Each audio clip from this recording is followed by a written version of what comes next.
تخيل كده جالك تليفون الصبح من رئيس الجمهورية أو رئيس البلد اللي انت فيها أو ملك البلد اللي انت فيها، بيقول لك أنا هعطيك شقة وعربية أو فيلا وسيارة هدية مني ليك.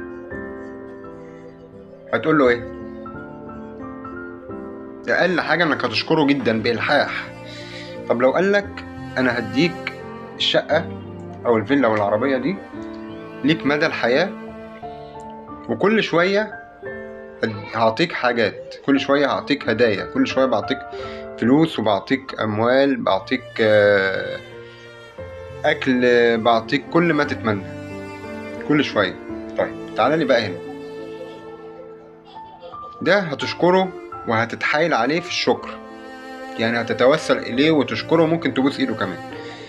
طيب واللي خلقك بقى وخلق الرئيس بتاعك أو الملك بتاعك ده وخلق الكون كله، لما بيعطيك نعمة البصر ونعمة المشي ونعمة الإيد ونعمة الأكل ونعمة الشرب ونعمة حاسة الشم ونعمة حاسة التذوق وكل النعم اللي موجودة، ونعمة الصحة ونعمة الشغل ونعمة العيلة ونعمة العيال ونعمة الفلوس ونعمة العربيات ونعمة الشقق والفلل، ويديك كل النعم دي أنت ورئيسك، ما يستحقش إنك تصلي عشان تشكره؟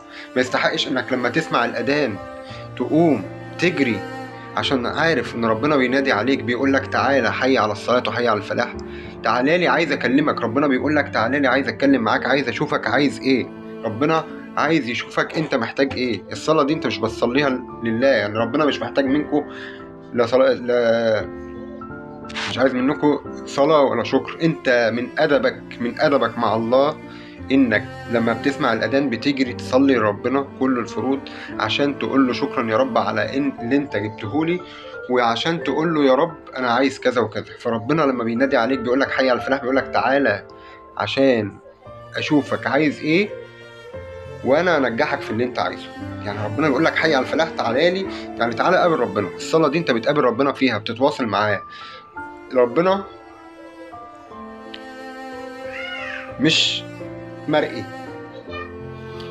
عشان تتواصل معاه لازم تخش في خشوع معين او طقوس معينه. الطقس اللي انت بتخش فيه ده هو استسلامك وتوجهك الى القبله، وانك بتبتدي تعمل الحركات اللي سيدنا محمد عليه الصلاه والسلام قال لنا عليها، اللي هي الصلاه. الحركات دي بتدخلك في جو روحاني بتقدر بيه تقابل ربنا فعلا، وربنا بيكون معاك وبتحيطك الملائكه. ربنا بيكون واقف قدامك وانت بتسجد له، بتقول له اثناء السجود يا رب انا عايز كذا، يا رب انا عايز كذا، يا رب انا عايز كذا. كل اللي انت بتقوله اثناء السجود اثناء خشوعك اقسم بالله بيتحقق، والله اللي انت عايزه هيتحقق حتى لو مستحيل. لو في خشوع وانت بتسجد لربنا وطلبت منه اي حاجه هيحققه لك، لان ربنا بيقول حي على الفلاح، يعني تعالى وانا انجح لك اللي انت عايزه. يعني انت بتروح تصلي عشان تدي ربنا حاجه؟ لا. ربنا عايز منك حاجه؟ لا. انت بتروح تصلي عشان انت اللي عايز من ربنا، انت اللي عايز تشكر ربنا عشان هو اصلا اداك الفرصة انك تمشي على رجلك. في ناس كتير محرومين من ده. اداك فرصة انك تتكلم، اداك فرصة انك تاكل وتتذوق، اداك فرصة، اداك صحة، اداك فلوس، اداك كل حاجة، كل النعم اللي قدامك دي. لو حد جه خد منك منهم نعمة انت هتطلب منه ملايين، وممكن ملايين مش كفاية. يعني لو حد جه قال لك انا عايز عينيك وهديك مثلا 50 مليار دولار، والله ما هترضى. يبقى انت لازم تعرف ان النعم اللي معاك دي يستحق ربنا عليها الشكر مليون، هقول لك مليون ايه، مليارات الاف المرات. والصلاة مش كفاية، لان انت معاك نعم فلوس الدنيا كلها ما تعوضكش عنها، فلوس الدنيا كلها ما تعوضكش عن النعمة دي.